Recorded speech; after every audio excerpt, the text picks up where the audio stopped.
It's that time again for EverQuest Next Into the Portal. Your hosts for this evening are Geekdomo, LockSixTime, and Trendane. Let's get to the show right about now.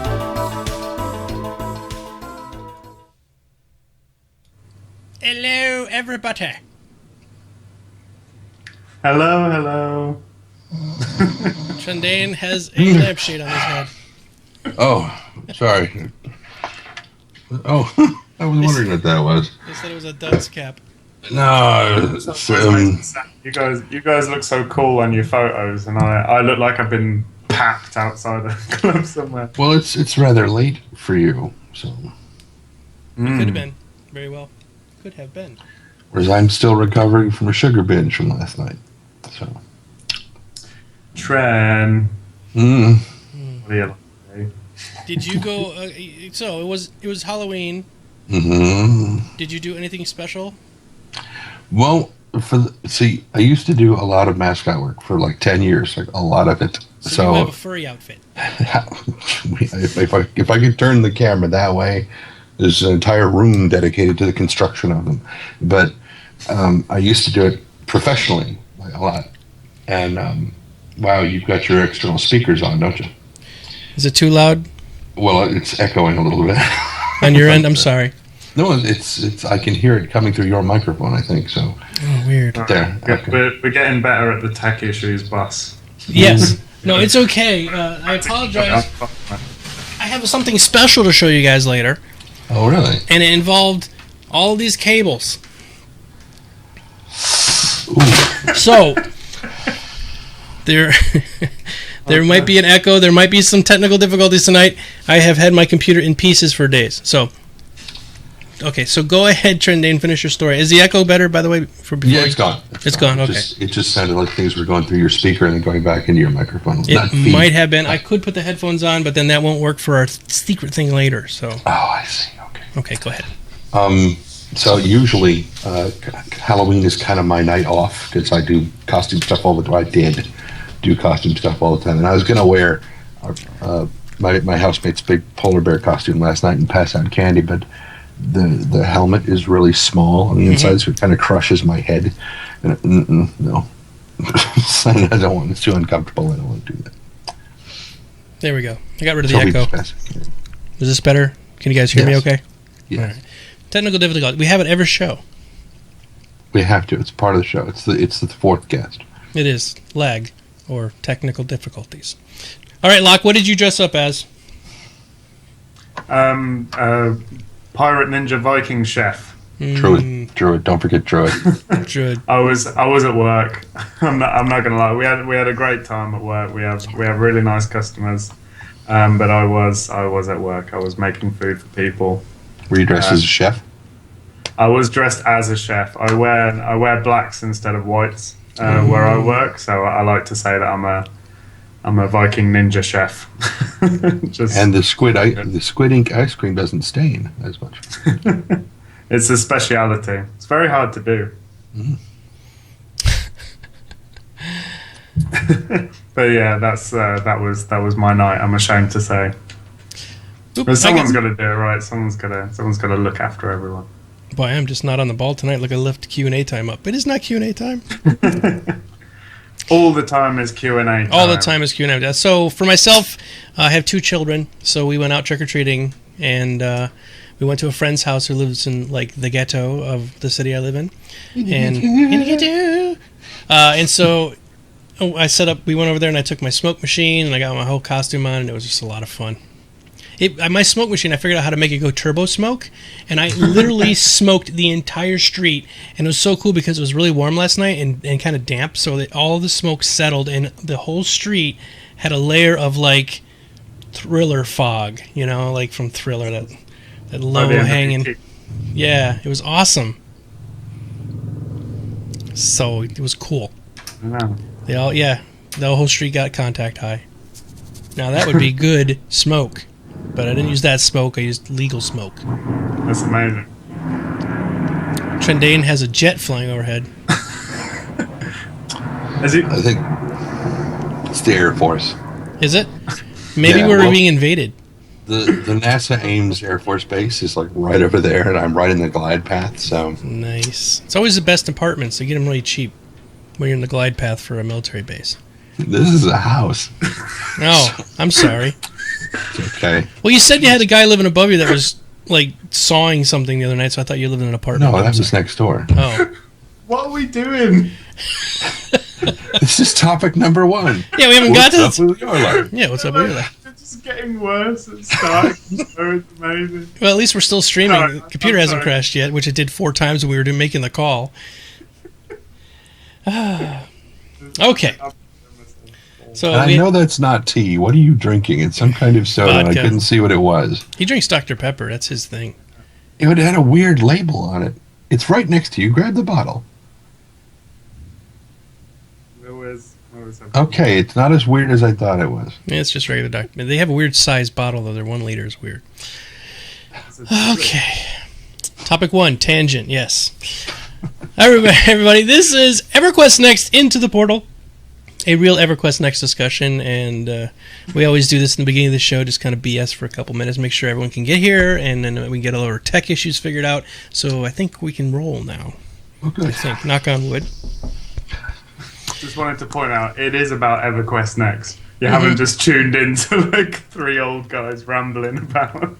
I had somebody making mean comments said planes that going over. If I don't, it was under a flight path. somebody said we are 3 neckbeards with no understanding of reality or something. And I'm going, I don't have a neck beard. I know Locke doesn't for sure. I can only speak for myself. But no, I have very little understanding of reality. Now, that definitely was right, but I didn't like the neck beard part. Okay, Yeah. so we have something cool tonight. We normally do the question and answer, which is the normal way we do it. And for that, you guys just write question in brackets, like you see some people in the chat are doing right now. And once you've written the questions in, we have Maka, who's here now. She's our moderator, and she's going to take those questions and put them into the chat, so we will get to them later. But we have something else that's neat tonight. We're going to try it out. You guys are our guinea pig audience to see if this is going to work. We have a phone in. You can phone us up. I'll give you the number in a little bit. You literally can call into the show and you can ask your question live on the air, make comments, or if you get really crazy, I can just turn it off. So if you start insulting my mother or something like that. Cut off his mic. So yeah. So you got to be good. You got to be good. Yeah, no, you just call into the show and you can talk to us about EverQuest Next or whatever when we get to the Q&A part. All right, so let's get on with the show. Topic number 1, global vaults. Locke, would you like to fill us in on where this topic came from and what your thoughts are on it initially? I would absolutely love to. This week, over on EQ Nexus, someone found me on the forums. It was, I want to get the name right, it was Snowman Wilk, I want to say. Never had to say it out loud. Right. Got in touch with me on the EQ Nexus forums, and we had a little chat about what... Oh, he's in the audience. Wilkie. He is, yeah, he's Wilkie. Wilkie. Mm-hmm. Sorry, mate.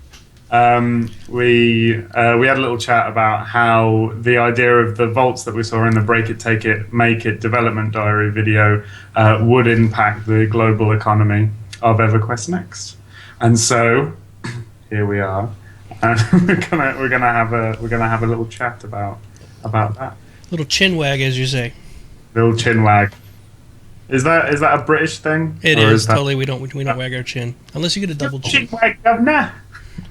Sorry, I can't do a British accent. No, clearly not. Terrible.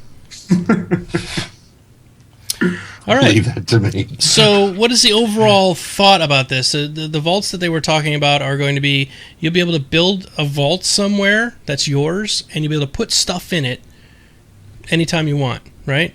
Mm-hmm. And so, wherein lies the problem with this system that they're mentioning? Well, if you can build something to store items, that's absolutely fine. But what they said in the development diary was that you could build another vault somewhere else on a different plot, and you'd be able to access the same items from the two different points.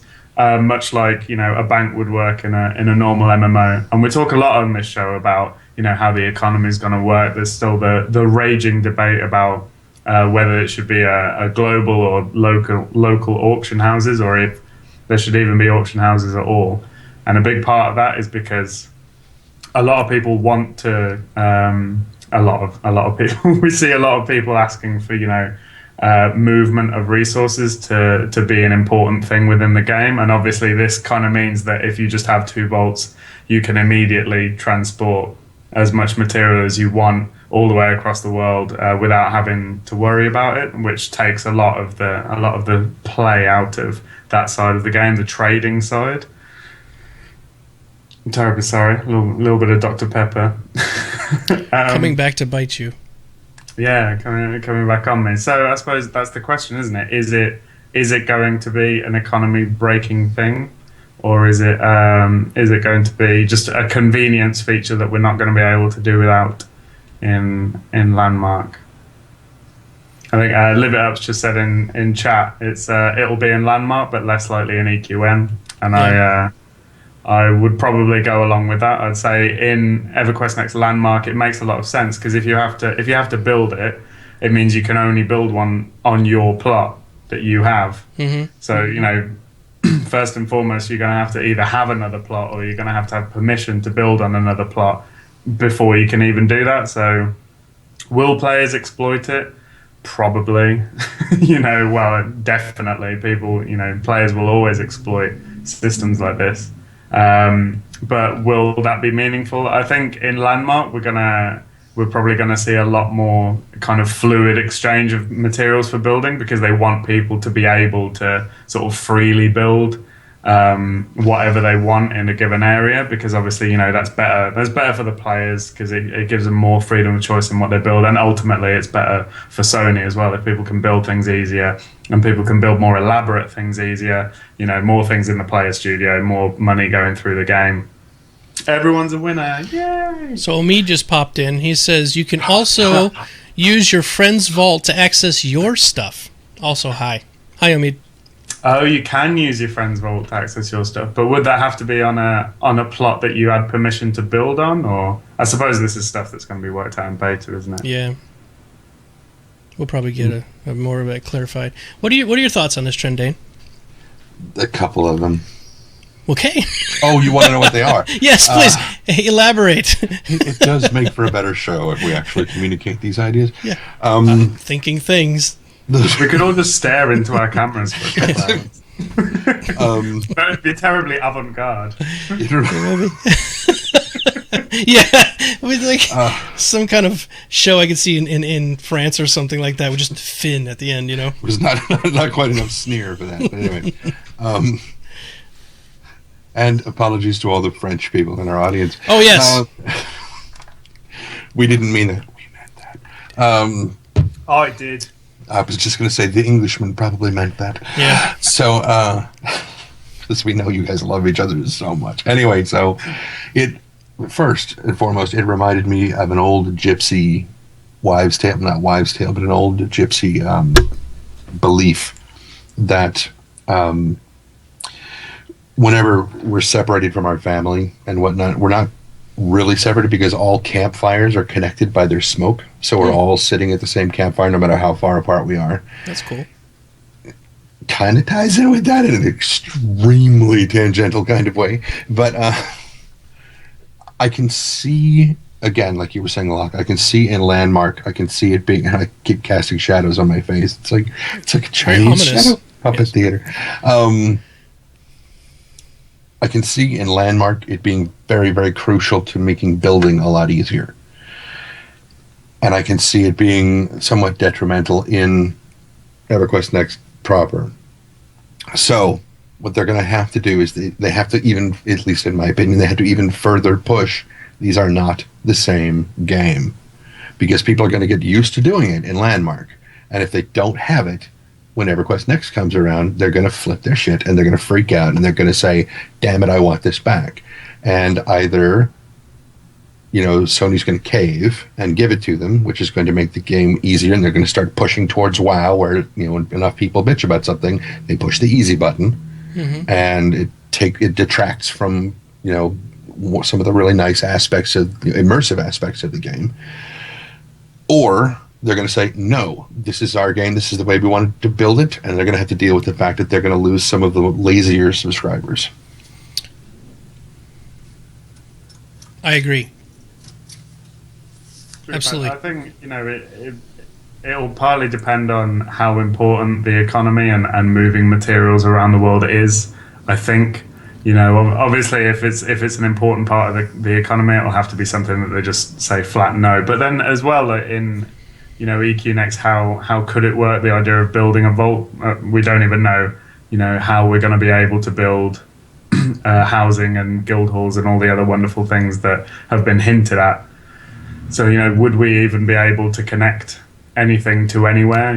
It's in terms of player permissions, friends permissions of moving, but then you really get into the exploit territory if you can allow your friends within EverQuest Next to be able to move things. So it would break a big part of the game, if that is part of the game. So we don't probably have to stick to their guns. But I think in Landmark, I think it's a necessary system. I think it encourages cooperative building, which is good. I think it encourages creative building, which is good.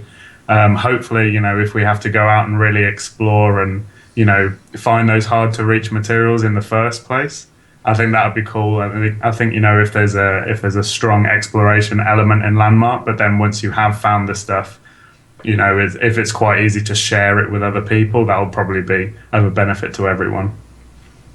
So that's a little talk. What do we think, Wilkie? Are you gonna chime in on this, or has he got depressed?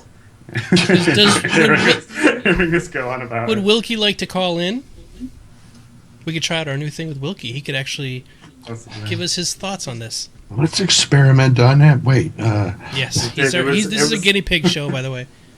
It's been a really interesting conversation so far on Nexus, though. We've been kind of going back and forth, and it really does. It's one of those foundational things within the game that really everything after it kind of relies on it to a certain extent. If you have a game where, as they've said, crafting is very important to the game, it's going to be one of the things they want players to be spending a lot of time doing. Things like, how you store materials and how you move materials become very important. Absolutely. As it just goes through every aspect of the game, from gearing your character, which a lot of people think, a lot of people find that incredibly important. It's an RPG. Getting new gear for your character is important. It has effects on that. Has effects on housing if you're a more social player. Has effects on, building things for the game, which we're going to be able to do. It's an important issue. It does bring up a point that Wilkie was just saying that are we going to see giant stone structures that you might not normally see in mountainous areas, and then instead in the desert. So but that's the whole point of commerce and trade, right? That you want to be able to buy wood from some area and take it to your desert area, which has no wood, and build your house out of wood. But I think within Landmark as a building game, I think being able to juxtapose in that way and being able to use foreign materials quite easily within your builds, I think will add so much to the possibilities. For the while, obviously there's going to be that super hardcore core of people that are going to be able to get what they want no matter what, like the people who are amazingly good at playing the trading posts and things. And I like that part of the game. I did that in EverQuest. Yeah, exactly. I think a system like this, it encourages cooperation, and I think it opens. Having it more open in that way for Landmark, I think if it encourages creativity within building, then I think that's a good thing. Landmark, it's one of those things. A lot of the stuff people build isn't going to be that good. This is the thing. Most of it's going to be pretty average. You know what I mean? But at least give people the opportunity to be creative with what they're building. You don't want to see 10,000 of the same house made out of the stone that's easiest to acquire in the area. It's not really benefiting anyone, is it? Right. I think So yeah, give people the tools, give people the the materials to just go nuts and at least make something interesting. In line with part of what you said, it made me also just visualize that if you were in a mountainous region, I would expect, versus something in a desert region, I would expect to see a statue in a mountainous region carved from the thing, but is clearly one piece. Whereas something that is constructed in the desert will clearly be blocks that have been stacked on top of each other. At least that would be, in my imagination, that would be the distinction. That one is clearly constructed of individual pieces, and the other has been carved from one gigantic, like straight out of the mountain, as opposed to individual things. Right. No real bearing on what you were talking about, but okay.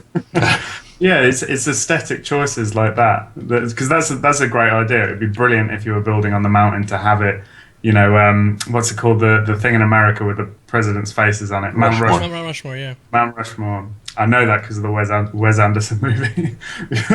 So Mount Rushmore. If you had something like that in a mountainous region, you wouldn't be able to do that in a desert. That would differentiate it for sure. But at least the possibility is there for people to be able to, push it creatively within Landmark. Obviously, EverQuest Next is a entirely different beast. So we'll have to. Trendane, are you popular? Did I just? Yeah, I think it's. Has someone retweeted something? Yeah, I tweeted your guys' names. I'm sorry, I forgot to tweet out. We had all those technical difficulties. I never got to do my hey, we're going to be doing live tweets. So I forgot to make all my stuff. I love that. It's like both of you are like, somebody loves me on Twitter.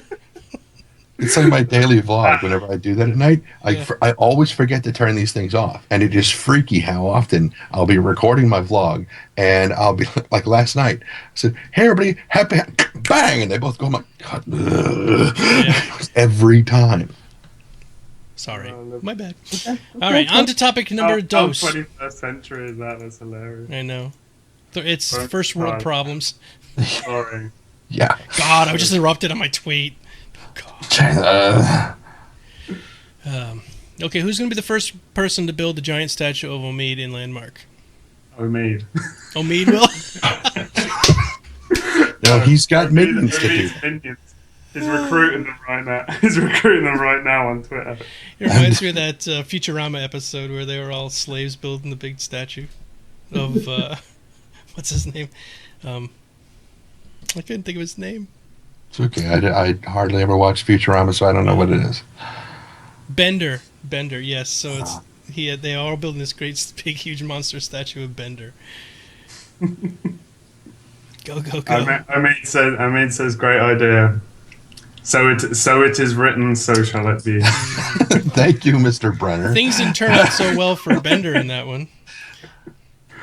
Okay, topic number 2, new roundtable response and question. So the roundtable response was to will we have many characters and many guilds, a la EQ or Guild Wars 2, or are we going to do single person, single guild? And so yeah, what are your gentlemen's thoughts on that? Okay, I guess I'll go first. Yeah, go ahead. You go first. If it's for crafting stuff, I can easily see you being part of a stonemasons guild, a Fletcher's guild, a carpenter's guild, a Wainwright's guild, a shipwright's guild, whatever. I can see that. If we're talking, proper guilds like what we would see in WoW or whatever else, no. Yeah. It feels less right that way. I could see you being part of one guild. This is your adventuring guild, and then the rest of them are professional guilds that you're part of. At least that's the way I see it. Absolutely. So what do you think, Locke?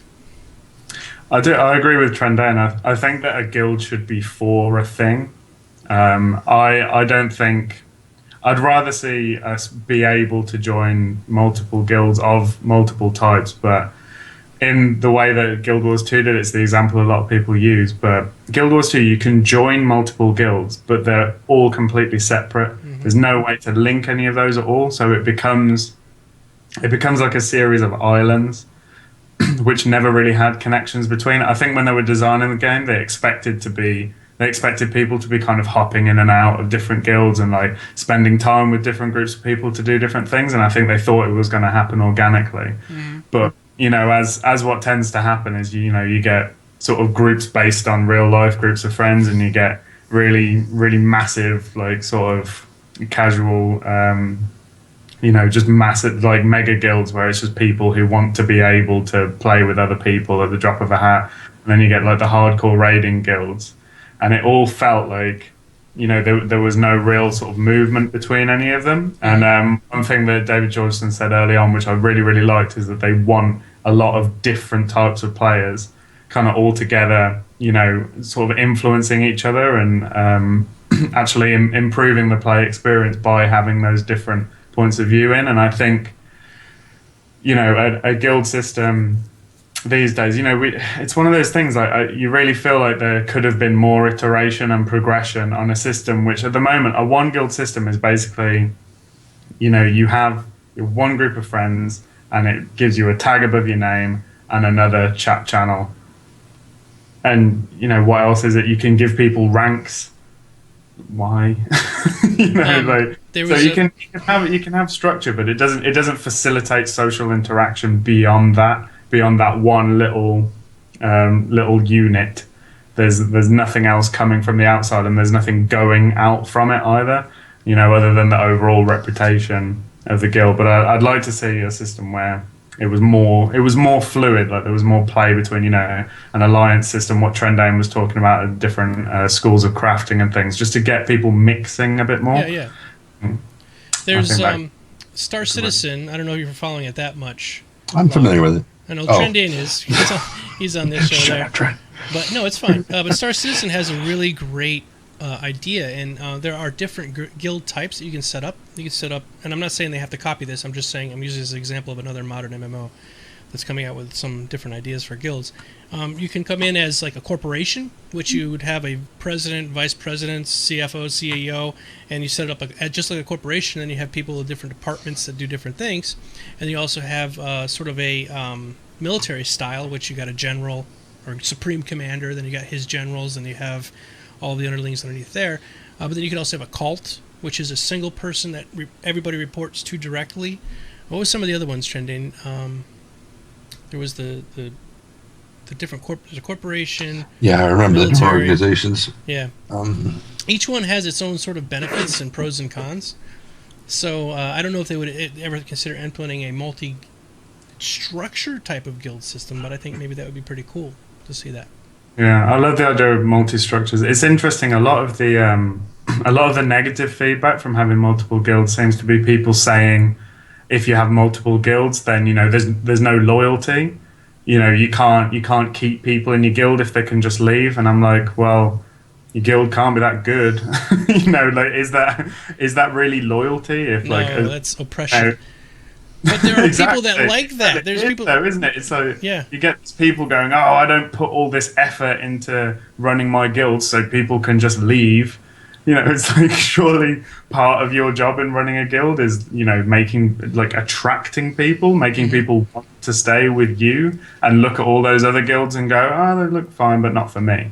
Right. To me, that's more like loyalty. The idea but if you were to role play it out.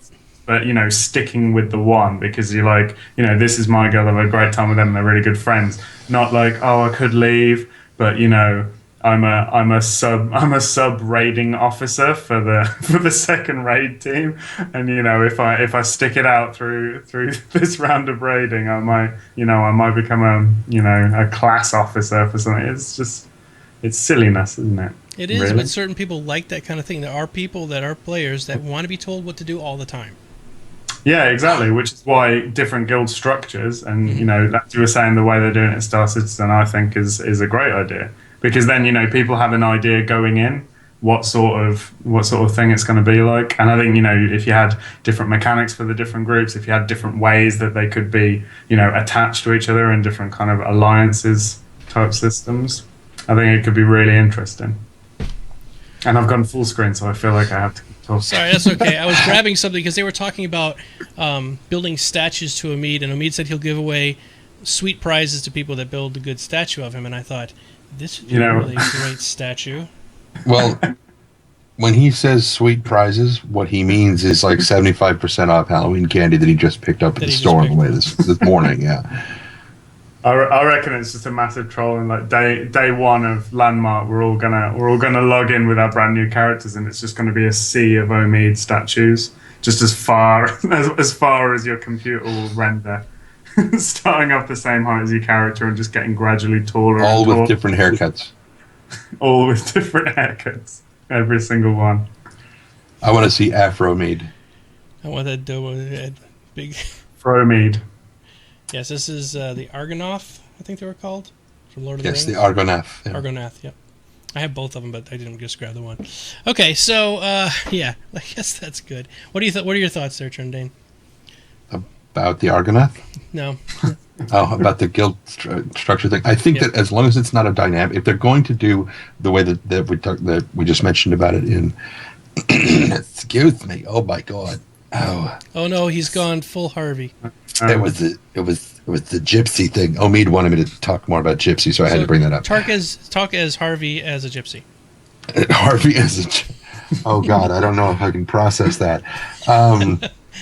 Do it. Be funny.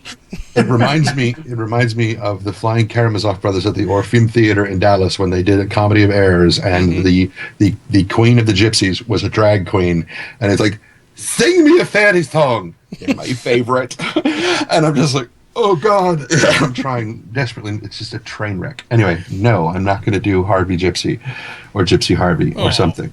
No. But to get back to the point. Okay, back to the point. Are we going to try to keep this to an hour? No. Okay, just checking. We tried that the other day, and everyone said, "What the hell are you guys thinking? Stopping at an hour?" All right. I know. I woke up. They want to hear us ramble for 5 hours. I woke up like 5 minutes before we started doing the show, so I wasn't sure if we were keeping it to a time. You got the face. Sure, puffy bags under my eyes. Ooh, I wonder if I could do the thing with my mouth and my eyes at the same time. Jaxella is in the audience tonight, and so she will leave instantly when you do that. Go. So, much like you were saying about Star Citizen with the guild structure there, if they were to do something similar where you could pick which kind of guild you wanted to have, fine, that would be great, so long as they are not dynamic, and they don't change once you've. Then it's up to the player or the style that they want, the guild master, and to communicate to the people who are that they're trying to recruit exactly what kind of guild that they are. Okay. Don't blame Sony for that crap. No, it's good. All right. So the response or the new question. What is the new question this week? I forgot it already. The moddable UI. Moddable UI. Yes. Mm-hmm. And so the question is really nicely asked, and then it basically says, "Do we think that we should have moddable UIs in EverQuest Next?" I have very strong opinions about this, but I can let one of you guys go first, or I can just start ranting right now if you want. I say you go first. All right, yeah, Locke went first. I went first. It's your turn. My turn. Get on it. So my opinion is there are certain types of UIs that you should be able to mod. Okay, to an extent, they should allow certain things. And actually, do I have a Domo cam so I can let you guys drink? We can drink while we're on camera. I don't care. Yeah, don't worry about it. Hell, if I want to, I'll just lean my throat right up against the microphone and chug as fast as I can. So anyway, the type of... Yeah, there was some bad lag there, right? That was really bad. Sorry about that, everybody. The moddable UI, that is okay. I would think it's fine if we have elements that we can move around the screen. Like you want to move your action bar a little bit to the left, and you want to move your health meter a little bit to the right, whatever. Those are fine. I'm totally cool for that. And if there are certain add-ons that help you sort of do some economic type things, cool with that too. Totally fine. The add-ons that I do not want to see in EverQuest Next are ones like Recount. Now, people who might not know what I'm talking about, Recount is a combat parser, and it takes the data that comes in as you're doing damage. You hit a mob for 5 points of damage, and you hit him for 10 points of damage, and blah, blah, blah. And it parses that out, and it gives a little bar to say exactly how well you're performing. Now, for yourself, excellent. If you want to sit there and see how well you're doing, so you can say, okay, this rotation works better because I can kill the thing a little bit quicker. Okay, fine. But it never works out that way. It turns into everybody can see exactly how much damage you're doing, and then you get called out for being a moron because you don't have this type of gear and you're not doing this much DPS, and it ruins the game. It really does. It took World of Warcraft and turned it into a DPS fest. Okay, so you're going to say something, Trendane. Go ahead. I was going to say it doesn't ruin the game, it alters it. Okay, alters, It changes what the game is. It does. It changed it from being, I'm out killing a snake and I'm just having fun killing snakes, to I need to kill snakes in 3.2 seconds because this guy says I have to. And it's and in deadly boss mods is another thing. Okay, now's the time we move to the left, and now's the time we move to the right. Run away, little girl. It just it just turns into crap, right? That destroyed World of Warcraft for me. Those kind of things, even though they did make it easier. It took away a bit of the game's soul, You give up a little bit for something else, and what it did was it took away some of its soul. So yeah, I guess that's my rant. I'm sorry. Go ahead. You guys can talk about it now. What do you think? All right. Lock? Thank you, Trendane. I think it's quite a fashionable thing at the moment in MMO development. It seems they say they want players to be playing the game and not playing the UI. And I think that was where the problem came in for me with mods, especially in World of Warcraft that I played for a long time. I had an absolute crap ton of mods, and it's one of those things like when you first get them, you think, "Oh my god, this is amazing! It makes everything so much better and so much easier," and then you realize after a while that you're not really playing a game anymore. You're not. I mean, it was tremendous. You are playing a game, but you're not playing.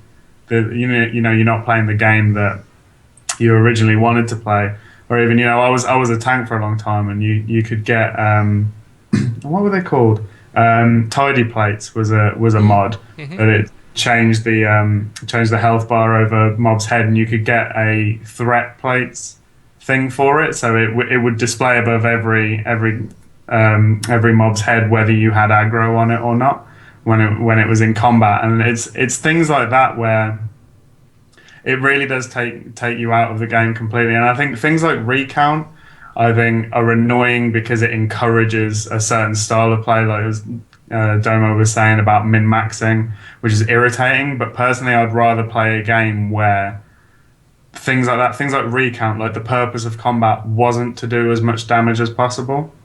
And I hope to play another game where keeping threat and keeping aggro on mobs isn't just a question of the bar above their head being a certain color until someone overtakes you. It's like I would really love in an MMO, I would really love a fight to feel like a fight. I'd like it to be sort of chaotic and for interesting things to happen, and for things like we might see in this game of like the floor collapsing or a wall falling over, or mobs that could actually put up physical barriers between them and us, or mobs that were smart enough to know like when to use, or to actually have defensive abilities and be smart enough to know when to use those defensive abilities if they were taking a certain amount of damage per second. Things like that that we've been told about in the game, I think limit the effectiveness of things like recount. I think that the AI system that we've been told about, I think maybe something like deadly boss mods wouldn't be able to work in the same way, because it wouldn't be able to just time a fight and tell us what was going to happen. So I think the real culprits, if you like, of UI mods probably won't be as effective as they were. But then there's other things to consider, like auction house mods could potentially be be a bit disastrous. You don't think it'd be useful? Do I think auction house mods would be useful? Mm-hmm. Like for people who are really bad at math. I think they'd be incredibly useful, but that's the problem, isn't it? If you create a mod that gives a player a significant advantage in any part of the game, you can argue the effectiveness of in-combat mods and say things like, oh, well, you don't need DBM, you can just learn the fight, and that's absolutely true. Mm-hmm. But to a certain extent, that's only true when you're repeating the same content over and over and over again. And I think with something like an auction house mod, you'd be insane not to have it, because it takes all of your personal effort out of doing it. And yes, some people are a lot better at that than other people, but Entrepreneurial at the same time, it just makes it a required thing, and it makes it part of the game. And when developers have to start designing around mods, then something's gone a bit wrong there. So that was a long rambling talk about what I generally think. My response on the official forums was something to the extent of, I think skins would be great. Mm-hmm. I think that mods are a wonderful thing to put in the player studio, and I hope that the modding community that's been doing such fantastic work for so long on so many different games, and has improved my experience. Like the Skyrim UI. Oh, beautiful! The redoing of the Skyrim UI is totally, it's almost. I mean, something like that is almost required for the PC version, but just because it's better. It's better. And what about all the graphical updates that they have? Yeah, exactly. And I hope that people like that, have an opportunity to make some money out of the brilliant work that they've been doing. But I'm not just saying the nudie skin, which is a lot of fun. Well, obviously, it's one of those. It's difficult to talk about, isn't it? Because you're saying, yeah, it's great, and you want these people to be able to profit from their work, but at the same time, if it feels like it's required, then I think that would be a shame. But I'm hoping the game is designed in such a way that the real bad ones aren't as effective as they could be. So yeah, it's rant.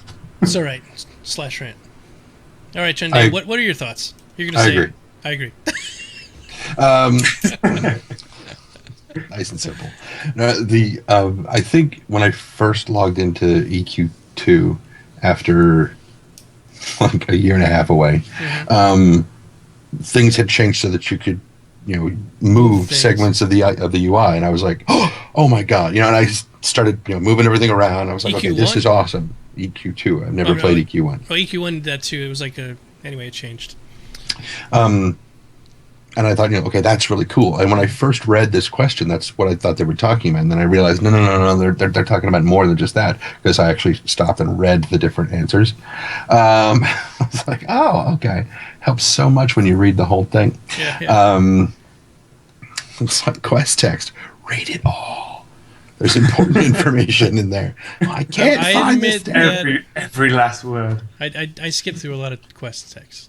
I did. Mm-hmm. This is why I do narrations. Mm-hmm. Anyway, one of the things that they did in WoW, when we're talking about changing the UI, not just rearranging it, but actually changing it, one of the things that I really liked was there was one that it put your health and mana bars around, the center of the screen, so you didn't have to look all the way over there, to see it. You were in the middle of a fight, and you could see it really easily in your peripheral vision.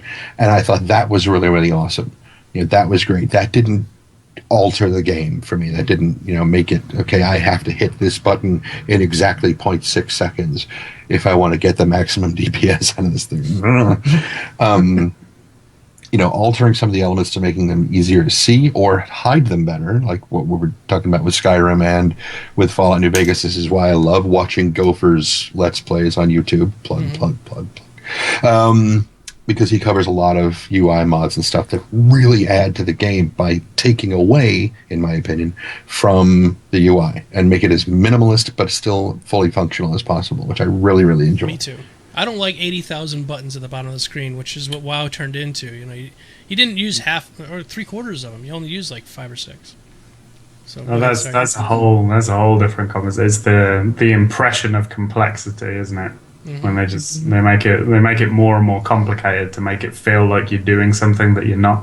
Really powerful minimalism is that. That's it in a nutshell. Yeah, it's incredibly complex, but it looks simple. That's where. Yeah. But that takes art. That's art. That's a very artistic thing to be able to pull that off. To be very minimalist, but be powerful at the same time. How many abilities do you have in Portal? Right. How many abilities do you have in Limbo? How much UI is there in Limbo? Amazing. That's a great example because you got fire and jump. Pretty much it, right? There's crouch. There's crouch and you can. Yeah, but which completely alters the mechanics and ruins the game. Crouch. Who let that in there? Oh, it just takes out my immersion completely. But that's something I get annoyed about, and it comes up a lot in the whole no Trinity conversation, which seems to have gone away now. It's one of those. People are more relaxed. The art one too. Well, it's one of those skies falling moments, isn't it, where people are surprised by something, they feel personal. The sky is falling. Exactly. Very good chicken, by the way. Thank you. All right, so let's move on. We're taking a long time with these topics. Oh, interesting point. The Seamus James just brought up the hey Seamus just brought up the red circles that we saw in the thing. Wild speculation of the week. Will there will be no red circles? Yes. EverQuest next. Wild speculation of the week. No red circles. The red circles is another thing. It's people get annoyed by it because they think it dumbs down the game, and they think that. They think it makes it too easy and too casual friendly. You don't have to learn the fight or whatever. And then they say, you can do it just with tells from the boss. The way I see it is the red circles that is a tell. It's just more visually obvious. It's exactly the same thing. It's just on a sliding scale. It's just something to make you aware that something is going to happen, in a particular area. And yes, it means you don't have to learn the fight. But, that whole Dark Souls thing, people go on about Dark Souls is difficult. It's not difficult. You just have to keep banging your head against it until you know exactly what's going to happen. Yeah. And to me, just seeing a tell from a boss and going, oh, he's going to do something, and doing something to dodge it or block it, but then, oh, it turns out it's a different ability and now I'm dead. Okay, now I'll go back and do it again. But this time I know what's going to happen. Yeah. No. I'm sorry. It's just a sliding scale of what is and what isn't, a telegraph from a boss. And when you're playing like an action-based multiplayer game, where you've got a lot of things happening on the screen that you have to pay attention to at one time, you need things like that because we're human beings. We're not all mega geniuses. And I have to say, a lot of the people that are complaining about red circles, some of them might actually be quite good at the games. Not all of them are going to be tryhards. But even those people that are very good at the games, they have to play with average players. And average players need those red circles, which means good players also need those red circles because they need average players to play with. Right. Not everybody can be the elitist that way. Yeah. Domo, you mentioned during your portion of this rant that, there'd be you could tell from at some point in the fight, a wall was going to collapse or something. Now that is the sort of thing where, a tell from the boss won't really help you. And where I could see where, and what I was thinking about at that moment was, if there's a big red circle on the ground, the wall is going to collapse right here. You need to not be in this space. And then I thought, well, what else would it be? And what I pictured was you got a big boss in an underground, maybe down in the third tier, like you're down in the magma chamber, whatever. And one of the things that he does is he just slams his fist against the roof, and a random section of the arch that's holding up this dome that you're in collapses to the ground. How are you going to know where that thing is going to fall? And I'm like, does the shadow get gradually darker in that area as the thing is getting ready to fall? Instead of having a big glowing circle, it's a slowly darkening shadow, so you know what it is. But it doesn't. That would work. But exactly. It's on the same sort of sliding scale of having tells. I mean, the ideal way to do it would be having different graphical elements. I think shadows is an excellent idea, or the whole kind of slowly expanding kind of so you start with a circle that's not very visible, and then it sort of slowly fills up. I can't remember where I saw that, but when it hits the edge of where it is, that's when the attack happens. I think stuff like that is cool. Mm-hmm. But it works on a sliding scale. And Maker's brought up a great point in chat. When she was playing Final Fantasy, most people ignored the circles anyway. Right, even when they are there. Yeah. We always talk World of Warcraft 101, don't stand in the fire. People still do it. Mm-hmm. In what year are we in? 2013. How many years has Warcraft been out? People 11. Still stand in the fire. Yep. Guild Wars 2 PvE content. It's incredibly forgiving, but people still stand in the red circles that are in Guild Wars 2. You see it all the time in the big giant boss fights. People stand in the red circles. Imagine what it would be like if there were no red circles. Mm-hmm. You'd have to have you'd have to have it to the point where attacks from enemy mobs weren't really punishing at all, because that's the only way that's the only way you could compensate for that. And if a boss is hitting you and it doesn't really hurt, then why do you even care about dodging it in the first place or avoiding the attack in the first place if it doesn't do that much damage? Like what? I don't know. Obviously, it's not ideal. No designer goes into a meeting room and goes, "Guys, I've got a great idea. We'll put red circles on the ground, and everyone cheers, and there's a woman crying, and someone passes them a baby to kiss, and it's like, this is the greatest thing that's ever happened in game design." No, but it is a necessary evil. Well, Zara just said a good point, is that there are people with older machines that they need some kind of like simple two-dimensional indicator like that, like a red circle, because they might not be able to see shadows. Their graphics cards might not be able to perform well enough to show all the multiple types of lighting and things that are happening. And I've played on some games on my laptop, which is an old laptop, and I had to turn everything way down just so I could play, and I forget any kind of special lighting. It was pretty blocky and terrible. So, all right. So think about the production costs as well that would be inherent in having to do all these different tells and things. It's just adding money to the production that is unnecessary, really. All right. So, what is our wild speculation for the week? Something I don't know. Was that it? Okay, yours is red circles. Mine is going to be on November 12th. November 12th, 11, 12, 13 is going to be the announcement for beta for EverQuest Next. Landmark. Not Landmark. That is my wild speculation for the week. How about your Trendane? I'm thinking that sometime within the next 2 weeks, we're going to see Sony making an announcement that they're going to put everything on Kickstarter. Oh, wait, they can't do that now thanks to the SEC. Yeah. Never mind. Unless you're going to make the whole damn game for less than $1 million. Let's see. Are we just guessing dates or any kind of speculation? Before or after the 12th, Trendane, for a beta announcement? Before or after the 12th? Yeah. The 12th is a Tuesday. Not next Tuesday, but Tuesday after. Tuesday 11, 12, next. 13. Tuesday week. I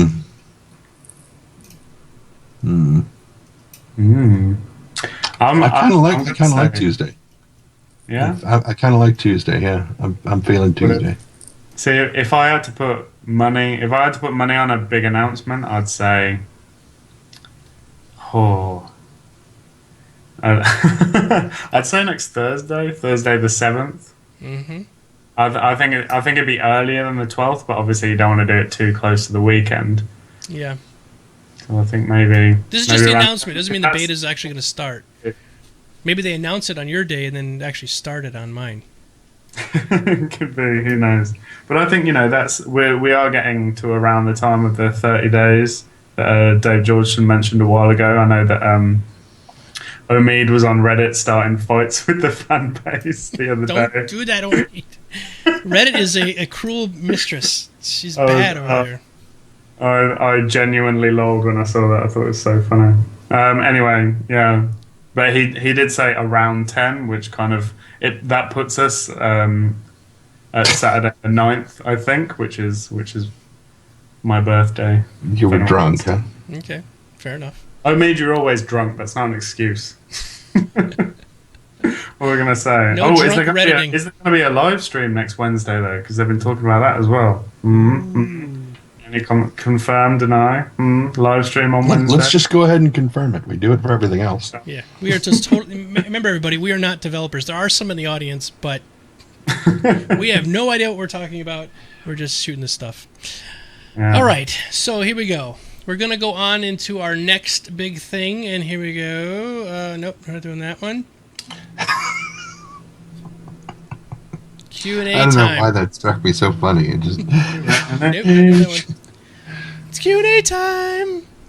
All right, so for Q&A time this week, we got our normal questions that you guys have been writing in during the show. but we're also going to allow you to make a phone call and call in and chat with us. Unfortunately, you can only chat with me, but I'm going to try to make it to where the other guys can hear it. I worked on it for 3 days trying to get it to where people could hear what I was doing, and some of you saw me twitching for like an hour the other day on Twitch trying to figure this out. Unless I can get a professional sound engineer to call me up, this is the way it's going to be. So you can call the number. The number is right up here in the upper right-hand corner of the screen. You may call anybody who's on the stream right now. Go ahead and call in, and I will pick up the call, and we can you can ask a question or make a comment or whatever, and then we can move on. So, right now, what is our first question we're going to have for the evening? This is a question, I don't know who it came from. What different kinds of social groups do you want to see, and do you want to see them all have different functionality or the same functionality?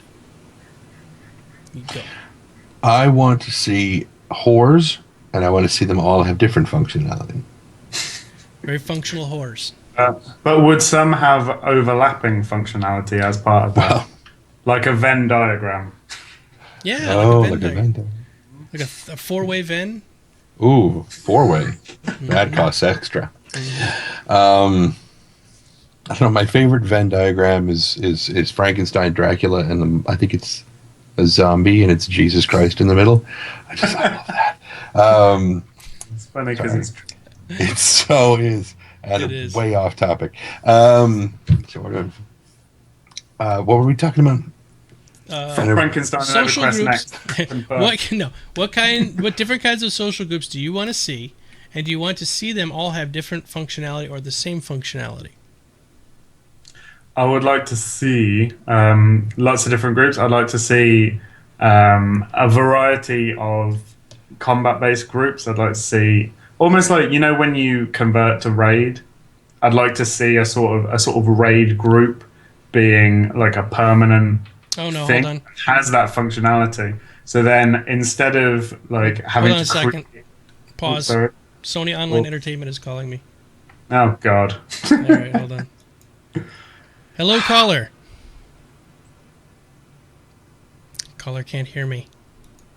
No. Or the caller Turkish is trolling plus. you. You are Could be, being hold on. trolled. It'd be perfect that the first person to call me is a dev and the thing's broken. Oh, hold on, I'll fix it. Okay. Okay, and microphone is this one. Okay, caller, can you hear me? No. I spent 3 days doing this, getting it set up right.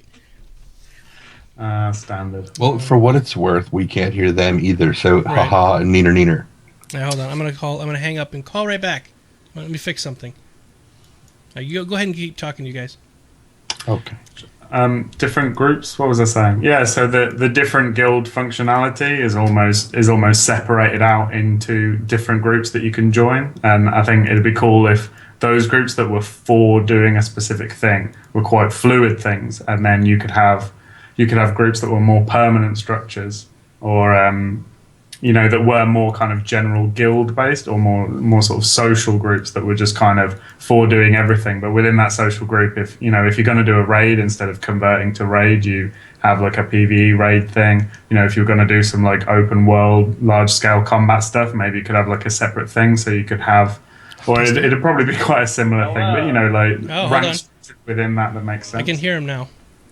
Oh, that's probably good. You couldn't hear any of the verbal abuse that I was giving you earlier? No. Who's on the call? This is Omid and Colette, Dexella. Hi, Omid and Colette. Hold on. Let me take the headphones off. Hey guys. Might be an echo. Can they hear me? I can hear you. We can hear you. Okay. All right. Oh, there they are. Yeah, but now there's going to be echo back. That's fine. Okay. Congratulations on being our first callers. You must be very excited. Yes. And they win a prize. I am so excited, you have no idea. Is the prize that one of you are going to build an Omid statue? Ah, yes. Sweet. Oh my god, I can barely hear them. You'll have to translate Domo. I apologize. That's what I'm saying. I had to. I'm working on trying to get this figured out, how I can get it to patch through. And if anybody at Sony knows anybody who does anything with audio, that'd be great. This phone technology is clearly It's still in alpha. We're not quite in beta release for this phone call thing yet. So alpha testing. we will announce beta on this phone call technology when we're ready. When it's ready, we will tell you. Now the people can hear you.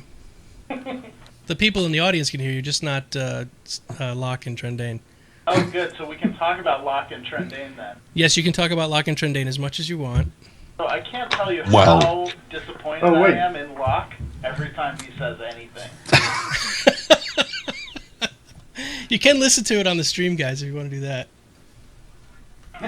Locke was, Omid was saying he's disappointed every time you say anything, Locke. Omid, the feeling is Locke, mutual. I love you. Dexella loves you, Locke. Oh, cheers, Dex. Dex is a legend. Everyone What are watching, you she's guys so talking nice. about? Mm-hmm. Tell them what they've done. Omid, on the other hand. All right, so do you guys have questions? Would you like to ask questions of us? Is there anything I that you'd have like to know? I would love your opinions on whether we should reveal the next roundtable question during our live streams, or if we should post it earlier in the day and then talk about it in our live streams. Okay. So Omid just says, should they reveal the next question for roundtable during their live stream, or should they wait and do it earlier in the day? I would say go ahead and reveal it. It gives people more time. At least reveal the question. Maybe not what the individual answers are going to be, but it'll give people more time to think about it. And when they see the answers, they can probably make a faster choice. I don't know why that's relevant, but I think it would be cool if on the live stream they could talk about the question, but actually start talking about responses that they've already got from the community, because I think that could probably help stimulate discussion a little bit more. On the other hand, I suppose revealing it during the live stream would be a more exciting way to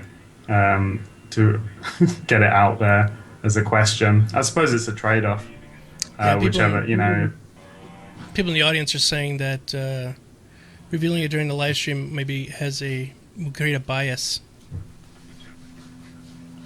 So yeah, sometimes people kind of have an immediate gut reaction that they'll throw into the Twitch chat, and you as well you'll end up with an argument in Twitch chat rather than people listening to what you're saying. They'll just be arguing with each other. this happens to us all the time. plus you've got, It's how we live our lives. and they've already mentioned how they've got a bit of, not necessarily disparity, but different discussions going on on the web forums versus on IRC versus whatever. IRC. And so I mean, it's very 90s, I know. Yeah, very 90s. So. All the cool kids. All right, so Locke, do you have a question you'd like to ask specifically to Omid? Put you on the spot. Omid Doriani, it's an honor to finally speak to you, sir. Thank you so much. First, I'd like to say thank you so much for all your hard work with the community. Something I'm hearing a lot on the Reddit at the moment is the hype train does seem to have stalled for EverQuest Next. How is this affecting the development of the game? And will you be tendering your resignation with Sony? He's asking because he's looking for a new job. Yeah. The hype train. Can you... Omid, you there? Yeah. Oh, okay.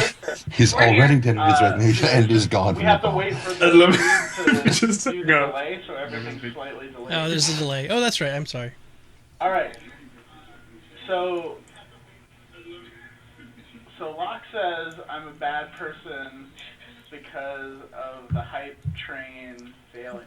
So honestly, what we really try to do is for the visible people, for the high level people, Dave, Terry, Rosie, Darren, Jeff, myself, Colette, those folks in the executive team, we try to keep a really, really, really close link with the community and what's going on. And we try not to let other people get too much into the hype train, or when people get angry, because of the art style or the Holy Trinity, or when there's confusion, or whether or not there's news, because at the end of the day, those guys are all trying to make a game. They're not trying to get people excited about it. Mm-hmm. try to make it so that people can keep their heads down and keep working. So it really just affects me, and I go home and I cry at night when you guys call me jerks, and that's why I drink so much.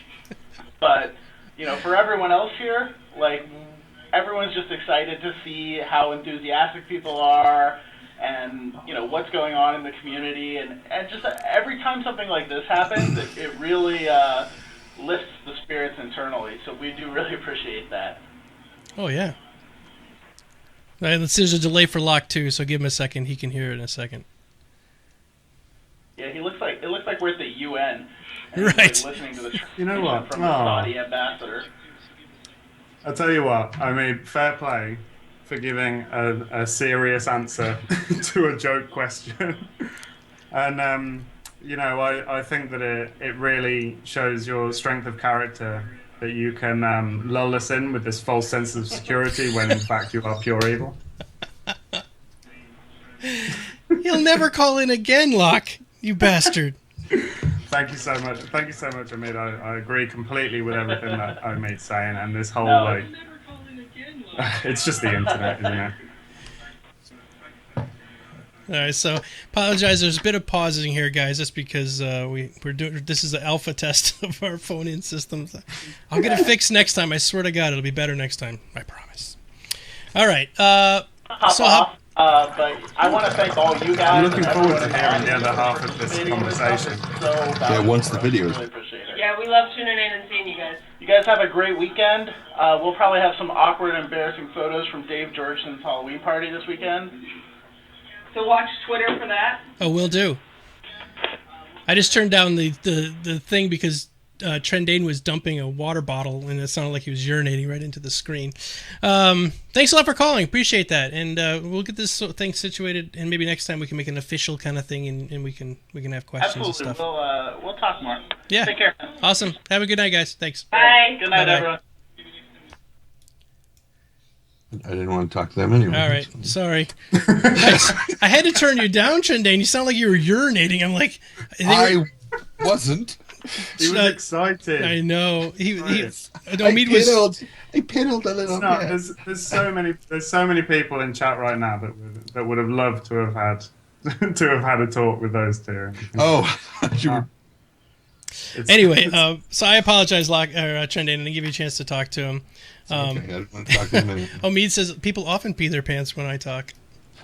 Well, yeah, that's the animal instinct for sensing evil. Yeah. It's still. Might not I'm want gonna to drop take this that now. as urine. I'm gonna drop this now. I feel bad about the whole. No, it's all right. You do have a cruel sense of humor, though. So We will. I'll fix this for next week, and we'll try to make it to where people can call in. But basically, he was saying, I don't know if you guys got a chance to listen, that he appreciates that we do this. Dexella was also saying that every time we do these kind of shows, it lifts their spirits and makes them really happy. So Lifts their spirits. Mm-hmm. well, I'm glad that we can give a little bit back, just a little bit. I hear that, lift your spirits, and I immediately get the intro to Altered Beast. Rise from your grave and save my daughter. Oh my God, that's been a couple years, Trendane. You're not going back at all with that one. No. Was that Sega Genesis? Quality does it. No, you know, it was the before classics that. never I mean, done. The classics that never done. Right. That was before, I think, well, not before ColecoVision, but I mean, that started out as an upright arcade game. Yeah. Eventually went to console. Elf is about to die. No, that was Gauntlet. And that was I love Gauntlet. stupid shit, shot the food. Yeah. But they just abbreviated it to Elf. So. Elf. Okay, let's get on with the questions because we have a ton of them, and we're heading up to 2 hours now. We're heading there. Oh, wow. How the hell does that happen? I don't know. Me and Locke, we just yak. We do yak. Yakety yak, don't talk back. All right, question. In EverQuest's next landmark, what will make one plot more valuable or desirable than another? When is it possible just to swap servers and find a different version of yourself? I suppose what makes it more valuable is what a player does with it. You know, I think as the world is procedurally generated in Landmark, I believe it would make sense to begin with if it was relatively featureless. We've seen in a lot of the time-lapse builds, like it tends to be quite flat and just not really much going on. So I suppose we'll go out into the world and find an area that inspires us and do something with it. And then, if people want to sell it on, then, and people want to buy it, that's, what makes anyone want to buy anything, really?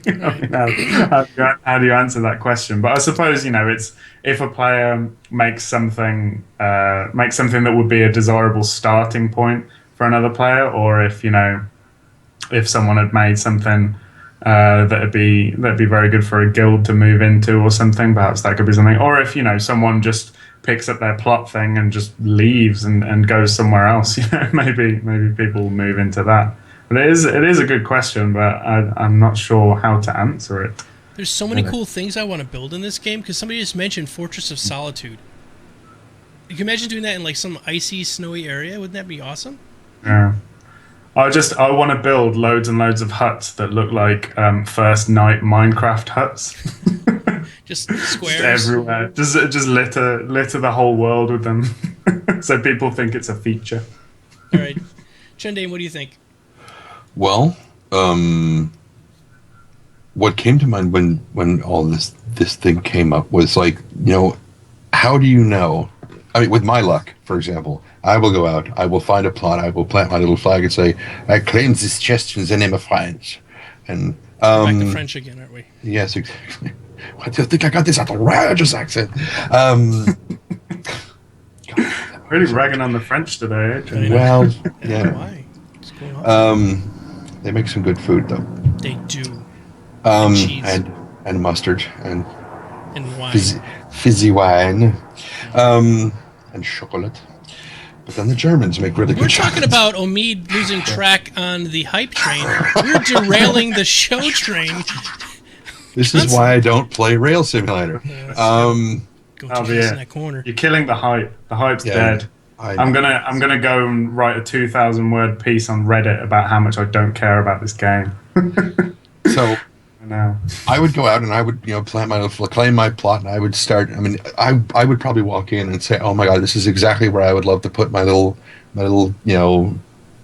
kind of Dutch style wooden log cabin kind of thing," and maybe try to mine for something. I would start mining, and there would be nothing but talc, underneath me, and I would try to build stuff, and as soon as I put the third block on, the first one just collapses into powder and everything falls apart. And I found myself thinking, so you don't know what's underground beneath you when you get there. It's not like things have been surveyed, right? You could have a huge emerald vein running through there, and something. There could be nothing running through there. There could be a vein of minotaur stool running underneath your house, and you don't know. Real quick though. Are we going to be able to? We're going to be able to dig in other places. We just can't build things. So I think you probably could dig there ahead of time and look. Right? But you couldn't dig someone else's plot. Right, you couldn't dig someone else's plot. But they want you going out and mining and farming and stuff. So you probably could dig in a hole just to look down and say, okay, there's emeralds down here. I'm going to build my plot. This is where I'm planting my flag. And then maybe you plant your flag and you sell it to someone else. Mm-hmm. So the value is in the materials within it. The emeralds are down there. Sorry, Trendane, I didn't mean to totally take your thing. But. No, that's okay. My stomach was growling, so that's fine. Did you ever see that TV show where it's a load of those locker things, or they're like just garages or something? Yeah, Storage Wars. And people have to bid on it. What's it called, Trendo? Storage Wars. They've actually got called out for being almost completely fake. Like they were planting most reality shows are. They were planting things in those lockers. It's American TV. Oh my God, this thing is full of junk, and there happens to be a Mona Lisa. Oh my God. Oh wow, I bought this thing for $1. What do you know?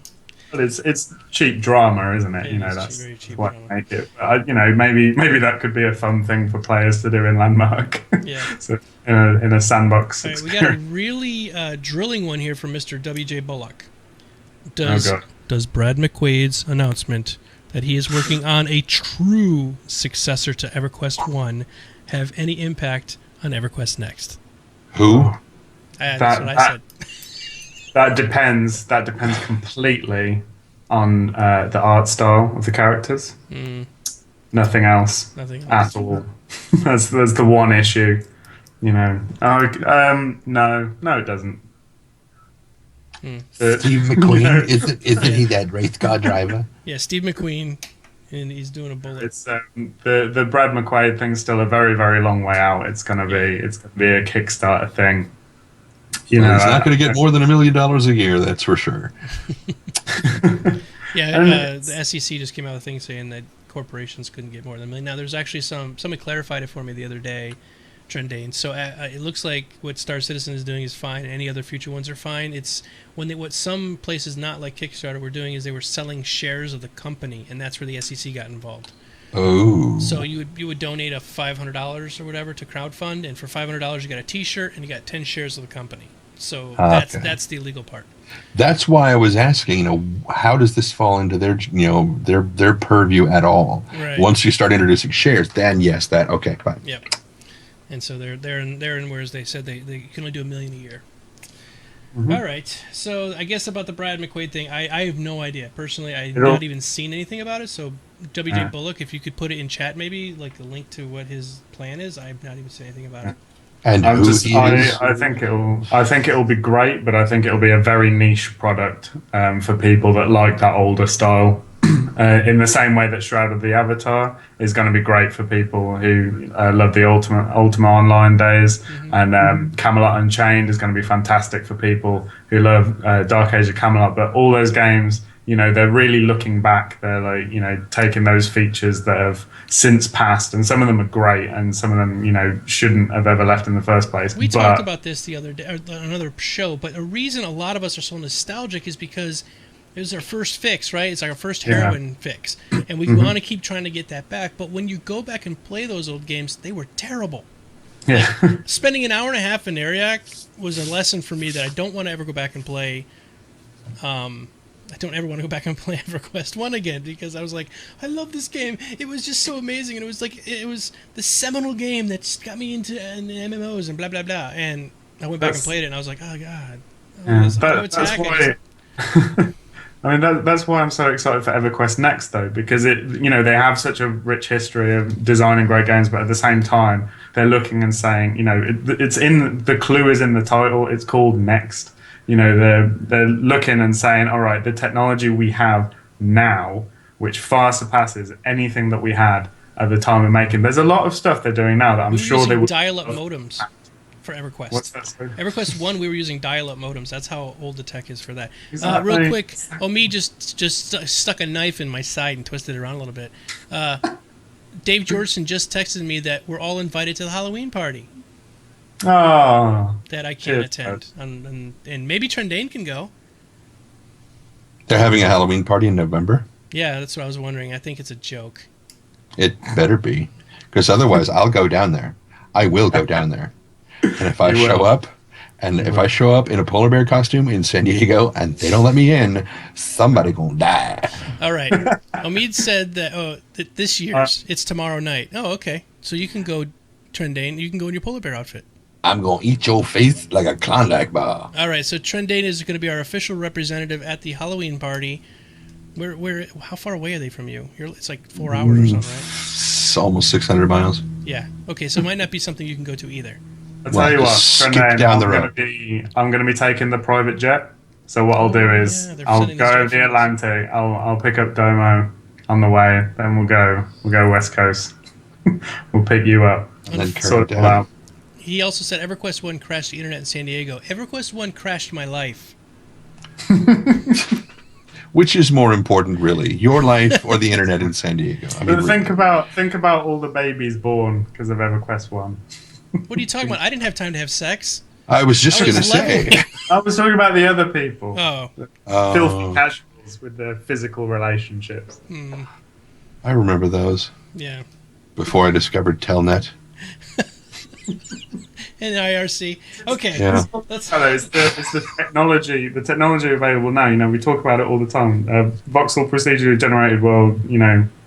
The emergent AI system, Storybricks. All of these things that are now possible, the action style combat, everything that is possible now that wasn't possible then. This is how games are built. We all have an idea in our head of walking onto the holodeck in Star Trek, but we're not quite there yet. But as technology moves forward, we should be taking advantage of that. We shouldn't say, well, this is the time that I enjoyed games the most, so this is when they were best, and just stay there. All right, I've got to move on to the next question. Nostalgia's about. All right, so this one I cannot answer, but I'm going to give it to Locke and to Trendane. I like having Domo news on Twitter, but is there a way to get more Domo without the 80,000 geeky news updates every day? No. Well, yes. I get all the Domo I can handle, and I don't regret a single thing about it. So I don't see the issue. Ooh, somebody says I should just link my summoning group to Georgeson's and I could just teleport there because we all know you're both wizards. That's the way we should do it. I forget all this other stuff. Forget it. Teleportation. Okay. As far as my tweets go, I apologize.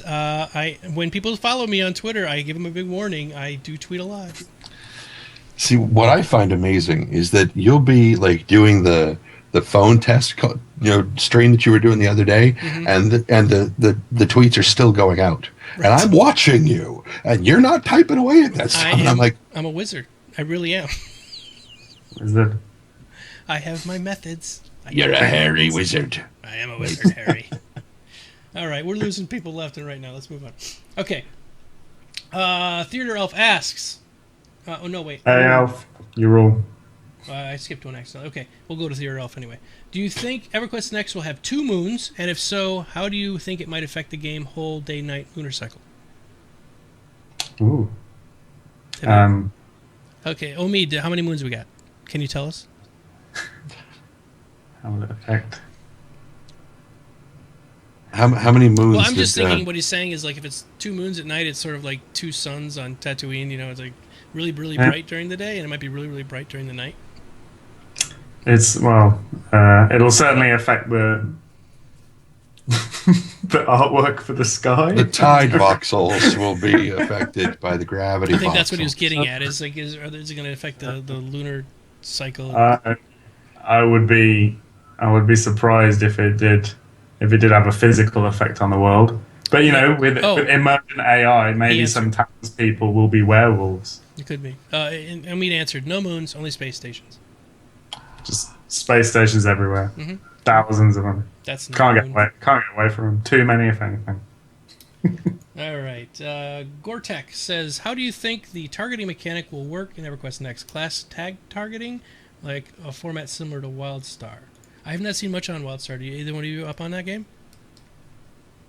A little bit. The combat in WildStar does look a little bit different from a lot of what we've seen before. They've added in a lot of mechanics in the game that directly affect how you actually fight. It looks really interesting, actually. I'm looking forward to getting my hands on it and seeing what they've done there.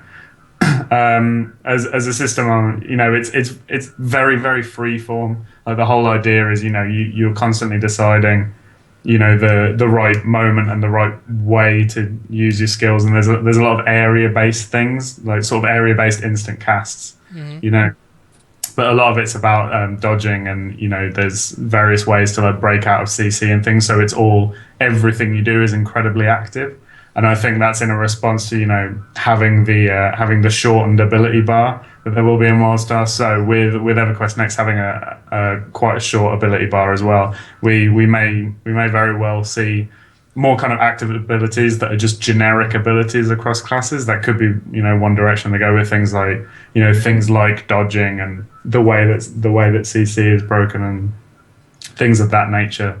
To tie in with the whole heroic movement system as well. We're obviously going to be able to do things that aren't abilities that are on your bar in the classic sense of the word. So it depends how far they want to go with that, and I imagine a lot of that will come from testing and just seeing what works and what players are comfortable with.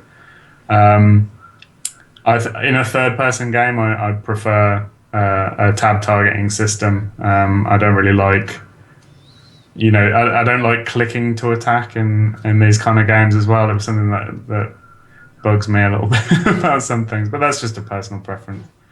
All right, Trendane, what do you think? Well, first of all, I think with the sunlight now a little bit less intense behind me, I'm going to try switching to single light in front of me so I'm not as washed out. That Let's sounds see how too that bad. looks. Yep. Okay. Good. Yep.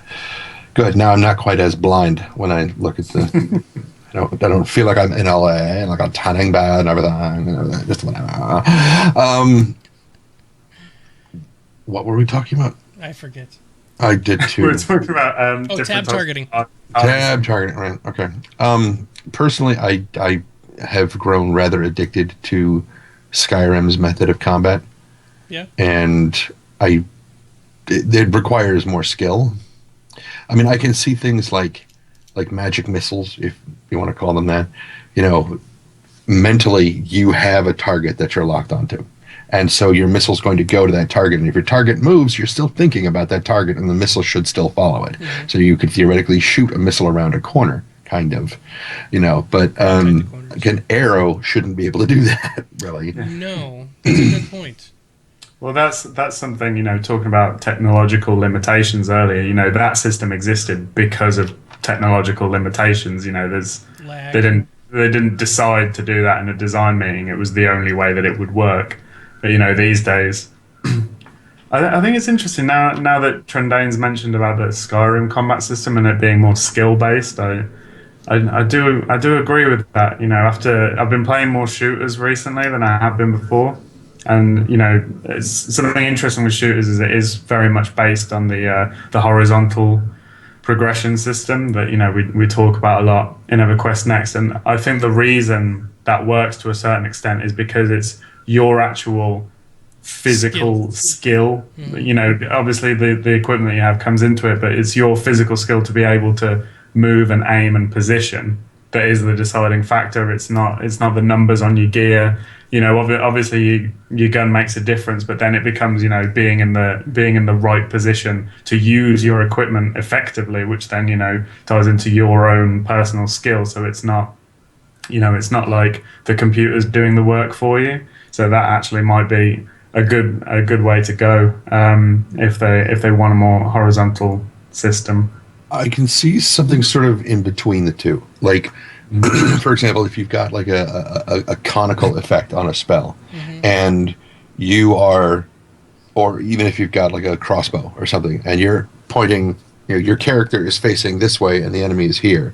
I could see the computer saying, okay, that's close enough. This is probably what, unless you're talking about like an army of guys in front of you, this is probably what you're trying to aim at. This is your target. But, you know, a conical thing would catch all of them. But if you are facing the wrong way, the cone is going to go that way and you're going to miss everybody. But they do have that built in right now. I mean, if you shoot a cone of cold or something like that and you're not facing the guys, it's not going to hit them. There's a thing in Elder Scrolls Online, because they have the reticle system for, you know, for projectiles and things, and they actually have a soft targeting system where it doesn't like lock on your attacks to it, but what it allows you to do is effectively tab target something so nothing can block your attacks from hitting it. So you can always hit the enemy that you want to hit as long as you're in range and as long as you aim properly. So, you know, you don't get blocked by anything. I'm not sure if that's a physics thing. I imagine there'll be a lot stepping in the way. Yeah. All right. I think that's cool, though. I think that's great. You know, especially in a game that doesn't have, you know, tanks in the classic sense. I think, you know, blocking attacks in that kind of way would be a great thing to have as well. You know, we talk about enemy AI. You know, if an enemy mob could physically block us from getting to a more squishy one of its allies and, you know, be like effectively tanking players, I think that'd be pretty cool. I would like to see that. And I think we'll see more AoE as well with the destructible elements. Sorry. We see like 20 questions. We're almost up to 2 hours. I can't be brief. Speed round.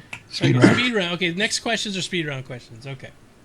Legendary Neurotoxin says, in EQN, should the vaults be semi-permanent structures that can be looted by enemies, or if the structures it's assaulted and damaged, it prevents players from building storage vaults in the wild? Would that? He's basically saying, if this is the speed round. Yes. I could.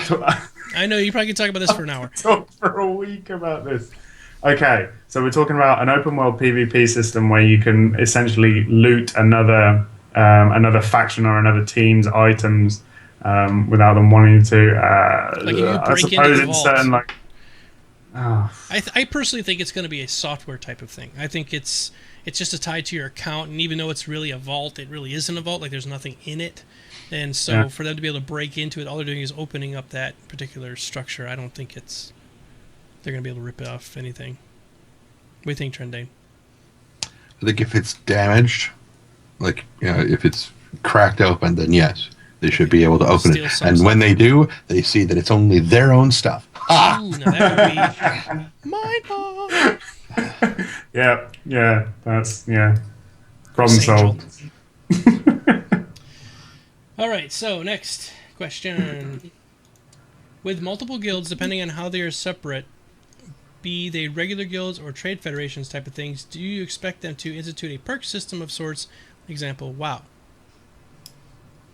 As in, like the way you level guilds in WoW. Yeah, not only level guilds, but the perks that are built in. So, like, once you get to a certain point, everyone gets experience 2 times as fast, or this is a horizontal progression system, so that might not be worth. But maybe you get cheaper prices at vendors or something like that. That actually could work in this game.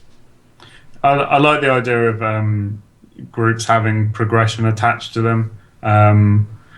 Obviously nothing game breaking, but that has to come through testing, obviously. But in a game like this where progression is important, I think anywhere that you can get it, I think it's good to get. And also it creates a little bit of stickiness in groups, which I think is good. Keeping people together. And kind of having group goals to work towards as well, so people aren't just saying I want to go fight this boss because it drops this thing that I need for my thing. You could be thinking along more communal lines, and they have said they're going to be really blatant about encouraging group play. So it could be that's what Dave Georgeson said, so that could be one way that they implement that. I think that's a good way to go. Okay. All right, so now we got a question from Snowman Wilkie. If Zaphos and Trendane are ever both hosts on into the portal at the same time, how drunk would you get if you had to drink A, whenever Trendane does a wacky voice, and B, whenever Zaphos mentions bricks? You don't have to combine those two to get absolutely shit-faced watching this show. I'll tell you what, new drinking game. You have to drink every time a host has a beard. And non-stop. So basically an IV hooking up your arm. Non-stop. Plug it to your vein. So the only way people would survive watching this show is if it's just Telbrun and nobody else. I got that idea from Omid. He told me that's the only way he can make it through watching this show. All right, so a question from Omid Dariani. Never heard of him. This guy. When SOE starts live streaming, what kind of things do you want us to do? Chat, go nuts. Yeah, chat. You tell us what you'd like to see them do. And that's god. Gameplay for sure. I want gameplay so bad.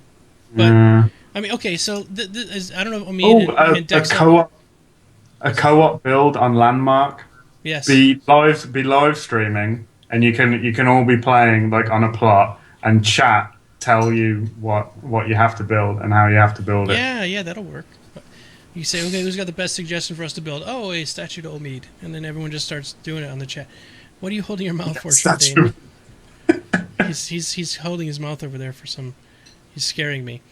He puts the lotion on the skin. Anyway,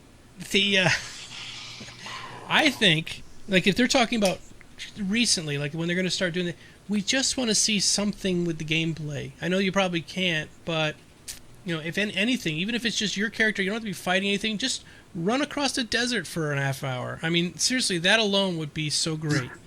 Just running along the desert, jumping over rocks. I think I would be happy as hell if I just saw something like that. And it's not really in-depth gameplay. They don't have to fight anything. They don't have to show us digging holes or anything. Just run. I want to see the world. I want to see something like that. So that's my personal opinion. I think maybe a few more. If they weren't ready to show like gameplay, maybe things like maybe animations of characters doing things, like maybe what a gathering animation looks like.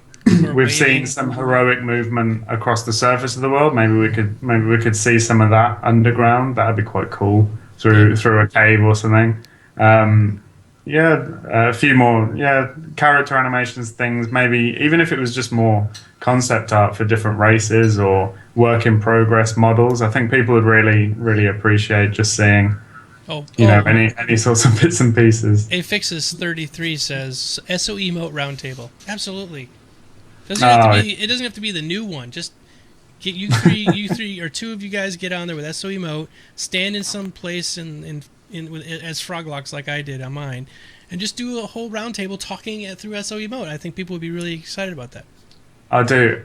It's weird. I keep forgetting about it, but like every week when it gets brought up, the machinima for this game and landmark and other things you can do as well, because you got like human characters and things in there, like just what you could use landmark for in terms of machinima for computer games is, I mean, just imagine, like, you look at the things that are already on YouTube of things, people making machinimas with really tools that aren't the best for doing it, and now suddenly there's this whole new thing coming out where people are going to be able to go absolutely mental. And we just said that they will be showing a little bit of gameplay in their dev diary on Monday. Reveal! You hear first, everybody. You heard it here first.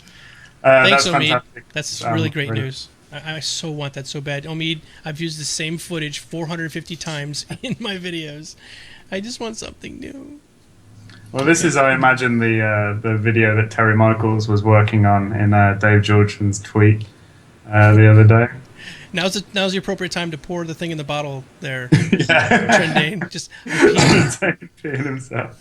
What I want to see is all three of them sitting at that same desk that they were at. Yeah. Each of them with a laptop, and all of them, oh my God, oh, get that thing. Oh God, look at that. And all of them doing their landmark face. Yes. Landmark face. Oh, let's show it. This is landmark face. Have you still got that cute? Yeah. This will be Oh, now it's lagging. Okay. Oh, no, it's gone. Where'd it go? Where'd the landmark face go? It must have been one of those self-destructing JPEGs. All right, let's move on. Snowman Wilk, another one. If they are to go the way of SOE-approved mods only, are we going to see a rise of black market mods type of culture? Yes. Well, yes. like naughty mods, like script kiddie mods. I don't know about script kiddie, but maybe nudie mods or something like that. I imagine there'll be like any unauthorized third-party program, and you'll just get banned for using them. Yeah. Yeah, a lot of those things are client side only, by the way. Those visual ones, like in the nude mods and things. Other people can't see what you see because it's on your client. So I don't know. Maybe But you'll just get banned for it anyway. Exactly. Stop looking at naked things on your own computer, even though we can't see what you saw. All right. Red circles are the tell in targeting mechanic, but what if higher tier mobs were able to pick up on targeting that players do and react to? I think they're going to anyway, with the story bricks.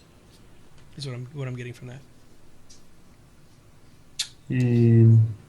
So Snowman Wilkie, we invited him to come on the show, and now there's 450 questions are all from him. All right, how can a game he likes talking about the game, man. Oh, it's fine. I'm just picking on him. That's what we do here. If we like you, we pick on you. Yeah, except Homemade, we actually. No. And Falano says Geekdomo is an expert on the subject. Yes, I am. I actually did write the very first nudie mod for WoW. Just have to say that. Okay. How will a game like Landmark promote intrinsic rewards and limit extrinsic rewards? Vox Populi awesomeness. Hashtag. This is about my most recent video on my YouTube channel where I was rambling on about intrinsic and extrinsic reward structures and how they big words. Yeah, like diurnal it was and plurality. tough, but it was about it was about like different ways to motivate players and having a retention plan. I felt like we talk about the gear treadmill a lot in World of Warcraft, but that is the retention plan.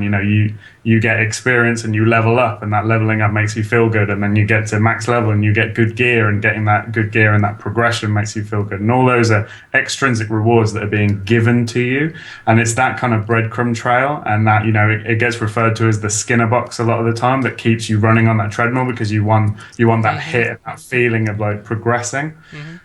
Now it's been seen like in more horizontal games, and even they don't even have to be particularly horizontal. Like even a game like Guild Wars 2, they went into it saying, we want people to play this game because it's fun. We don't want them to be, on this treadmill the whole time. And then very quickly after launch, they had to kind of go back on that a little bit, and it was a very noble sentiment to begin with.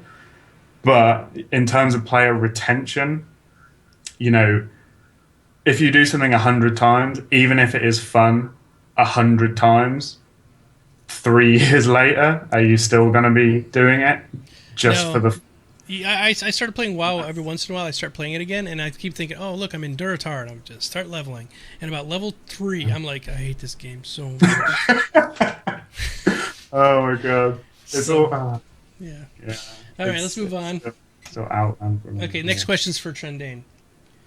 How far Yes, do I you would think... love to see glass voxel so that we can defenestrate people. Ooh, defenestration. Oh, Omid says we're doing great with our vocabulary tonight, folks. That's Keep it why up. I threw that out there. All right. I'm trying, Omid. How far do you think EverQuest Next will take player versus player, and how far is making reward experience combating players through combat or economically going too far to be able to be grief, or too far being able to grief?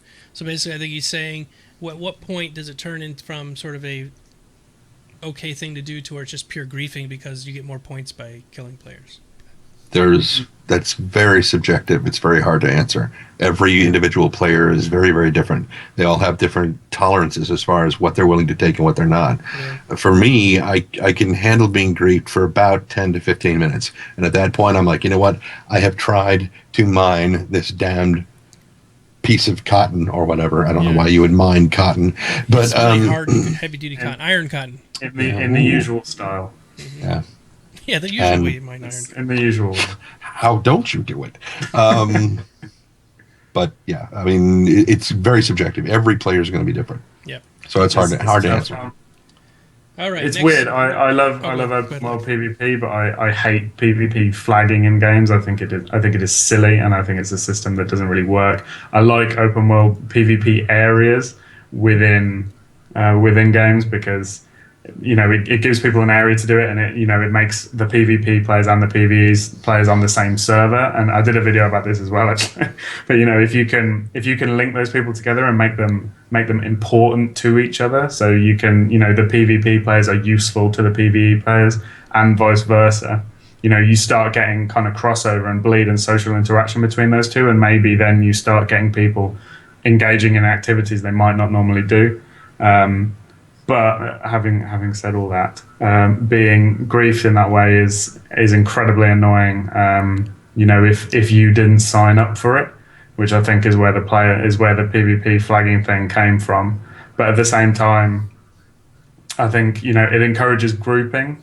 Because griefers tend to be solo, lone, sad, depressed people that just want to see their kill count go up. which is their progression for them. We just had another confirmation they've set from themselves a target. Just another confirmation from Omid. You've heard it here first. They will have cotton. They will have cotton. Reveals. Yep. Into the portal. You every asked week. for it. We got them right here. Into the portal. Completely unique. Biggest EverQuest Next reveals every Friday. Every Friday they come on and they tell us all these little snippets. You let it slip out. Now we know they have cotton.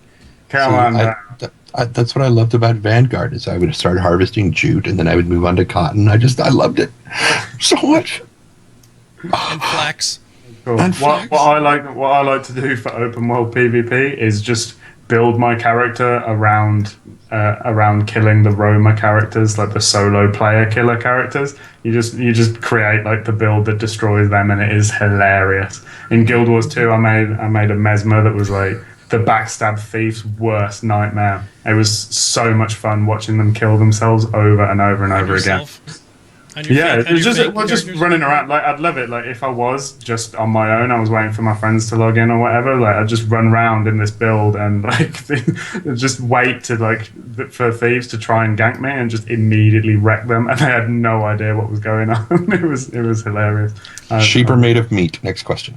No, somebody said me- sheep was made from cotton, or cotton came from sheep or something. Okay, so Omid was just confirming that Kjernarvin doesn't know what sheep is made of. That's another confirmation. You hear it here right first, right here, right here, into Right the portal here. every week. right now. Okay, next one. Should there be in-game gambling in EverQuest Next Landmark? And what would more Twitch-based and precision-based combat be discouraged to gamers who reflexes may be compromised? So some disabled or older gamers like myself. Is this 2 questions or is this? It's a smush. I smushed them together because we're running out of time. Got 5 Gambling- minutes and we got like 10 more questions. Gambling in-game currency, yes, definitely. I think there should also be a system where players can make sort of deals between themselves, so they can gamble on anything, But it's like a binding agreement between the 2 characters. I think that would be pretty cool. Mm-hmm. I would very much like to see it. The best example that I have of a gambling kind of thing in a game is Keystone from Fable 2, I think. I loved that game. It's very much like Craps. Absolutely loved it. It was awesome. Yeah, That was cool. All right. Okay, so combat. Would more Twitch-based and precision-based combat be discouraging to gamers whose reflexes may be compromised, some disabled or older gamers, for example? Yeah, there is a community out there of people that are older and their reaction times are slower, and that, unfortunately, is just the way it works. And in a lot of games that are Twitch-based, like a Call of Duty or something like that, Battlefield just come out. Yeah, Battlefield. Older people are at a little bit of a disadvantage. It's not because we don't have skill. I mean, I might be very skilled at being a sniper, but I can't do the running, jump, flipping through the air sniper headshot that they seem to see on every single Call of Duty video that's on YouTube. Or if you're like my father and you play like this. Yeah. But don't do that, Trendane. You're going to be just like him in some point in your life. Trendane's like, click, click.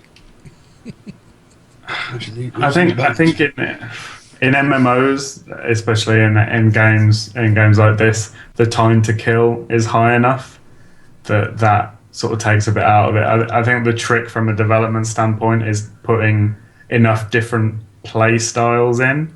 Right. So that maybe there are like quicker, more reaction based, slower classes. People stand in the back and we shoot fireballs, stuff yeah, like exactly. That. For those real play for 8 hours a day, esports guys that they really want to do that. But then if you can balance that with other builds that are designed to operate a bit slower, maybe then you can create balance that way without taking too much away. From those players, I think. Is that why all mages are depicted as old men? Yeah, because we're always in the back with the long bears. Fireball.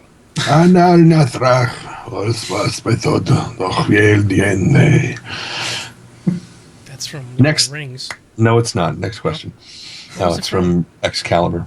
It's the charm of making Merlin smoke. That's it. Oh, that's it? Yes. That's it? I think so. Oh, no, more from Snowman Wilkie. Hey, Wilkie. No, that's right. That was it. Okay, never mind. Okay, so that's it. We finished up. We got 2 minutes, and we can do our wrap-up, and it's great. We did it 2 hours. Not bad. 2 hours. All right, so what's going on with you this weekend, Trendane? Anything exciting? This weekend, apparently, I'm supposed to get on a plane with you guys and go down to San Diego in a polar bear costume and eat Omid's face like a Klondike bar. I totally want to see that. Get I do too.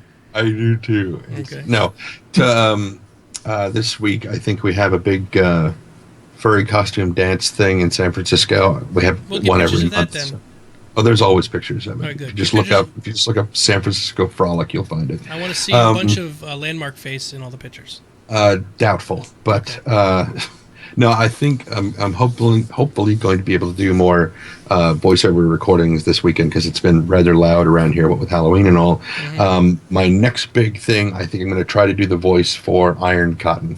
Iron Cotton, the fabric of our lives. Yes. I went to school with a guy called Iron Cotton. That's He weird. was he was a weird guy. All right. Well, Locke, what's up? What's up? I almost forgot. This weekend is Extra Life.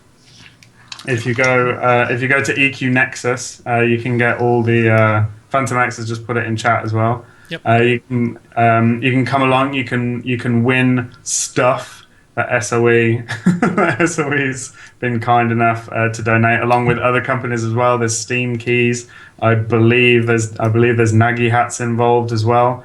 So yeah, get on board. Please do give generously. It all goes to children who aren't very well, and you can make their lives better. And what else are you gonna do? What else are you gonna do with the money in your wallet right now? Right. You're gonna buy booze so you can play drinking games, watching podcasts. Don't do that. Give it to the sick children. Give it to the kiddies. So yeah, we're all gonna be doing that. And that'll be an amazing, wonderful experience for everyone involved. All right. So that's exactly what I'm doing tomorrow. I'm going to be streaming on my own channel for my Extra Life organization.